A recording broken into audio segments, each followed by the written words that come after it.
Very, very good. I just look at the when I look at that United midfield, the obsession with having, and it's not just United's midfield; it's a lot of midfield. The obsession with having two midfielders who are brilliant passers and this, that, and the other. I don't understand necessarily, because that's one aspect of it. If you've got two midfielders who are specialty passers, then what happens when you're getting counter-attacked and all of a sudden they're not the greatest tackler, so all of a sudden they get ran through pretty easily and your defence gets put under more pressure. I look at United's midfield, I see Bruno's going to start pretty much every game. There's your main creative hub. There's the guy who needs to really get on the ball in the moment you're trying to get in and around the final third. Then you've got Kobbie Mainham, who is a pretty good box-to-box all-rounder type player, comfortable with the ball at his feet, wins his duels. He's not a specialist at anything, but he can do everything. To partner that, I just think you need someone who can win the ball back and give it to the players who are it's better the balance. on the ball. I just gone and looked at progressive passes. This is the thing which is really interesting, how people try and use Mainu's. I'm not saying you've done it, but Mainu's lack of progressive passes is like why he's not good. Bruno's in the 98 percentile, but yet because he loses the ball quite a bit, people go shit player. Where with Mainu, he's barely losing the ball. He's moving the ball into the areas for the progressive passes, and people go, he's not good at progressing the ball. But it's, again, what's the one area stats I don't like? I was just reading the same thing, what a progressive pass means. So it has to move at least 10 meters long and moves the ball at least 25% of the remaining distance from goal. So again, it has to be over 10 meters, but then it also has to get you within 25% of the remaining distance from goal. So if Mainu picks the ball up, does a brilliant pirouette on the edge of his box, and then plays a ball that breaks two lines to the center circle that starts the counter attack, because it is not within 25% of the distance from goal, that pass doesn't count as a progressive pass. But the naked eye tells me that pass definitely progresses up the football pitch. The reason that Bruno is going to be higher than him is Bruno's starting position is in the other team's half when we're in possession. So most of these balls are going to end up within that 25% margin of being from goal. So that's why I think you have to research some of these stats to understand exactly what they mean. I wouldn't expect a player who plays as deep last season as Kobbie Mainoo to be in the top percentile when he plays much deeper. It doesn't make any... I would assume that most defensive midfielders are quite low on that versus attacking midfield players. But that's just me. That's just literally looking into this for 5 minutes. Quick. Mainoo passing the ball forward through the lines, progressing the ball, carrying the ball. Genuinely, I've got zero concern about it. Quick question. Just bro, Henry is a G, bro. I was literally about to say, where does Mount fit into all of this, bro? And he literally gets the words out of my mouth. On the bench. It didn't make sense when they signed him. It doesn't make sense now. He's literally a worse version of Bruno Fernandes. Do you think he'll play a lot of the Europa League games?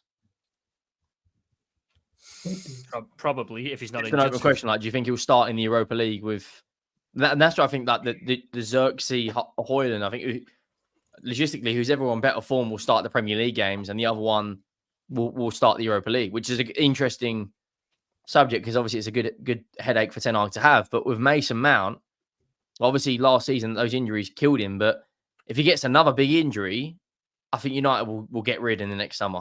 If he spends a lot of the time on the bench next season, I think that's it. He's gone. If they could move him right now, they would in a heartbeat. I don't know. That's after one. I know like he was injured, but after one, I think you give him, even if the money's on the table, do you think United would give him another year? He's definitely staying. He's definitely staying.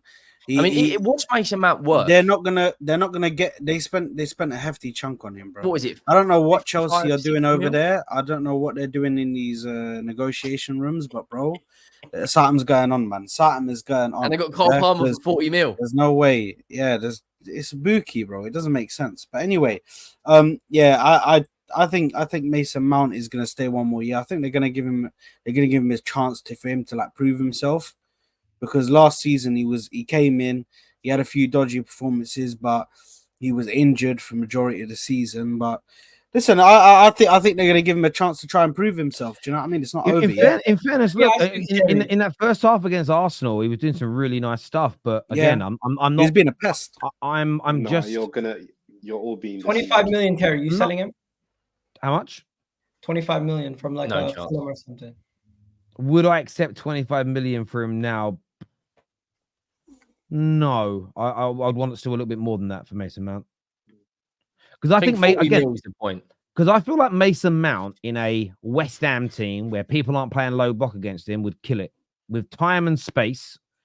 He'd kill it. I think he's a I Premier agree. League football player.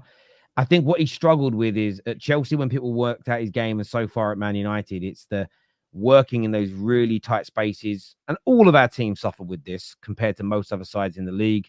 Everybody, typically speaking, sits back against us. But no, I wouldn't accept 25 million now. I believe if you value him as a 25 million pound player, based on what you've said, if he can stay fit, he could be valuable to us to that for 25 million pounds worth, you know. And there's some goals in him, there's some creativity in him. But the biggest issue last year was staying fit. It really was, and that also impacts Bruno because Bruno, we said about Saka earlier, he's always almost forced into playing too much football. There isn't always an option to bring somebody else on to play for him, and I think Mount could do that at times. But we'll see. It's a hard one to know what our plans are really because I know it's the same manager, but everything else is changing. So Chelsea have changed nothing but the manager, where Man United have changed everything structurally, barring the manager. So I want to wait and see how we play first before I sort of make those kind of judgment calls. This here says Arsenal gateway with being overrated yearly frauds.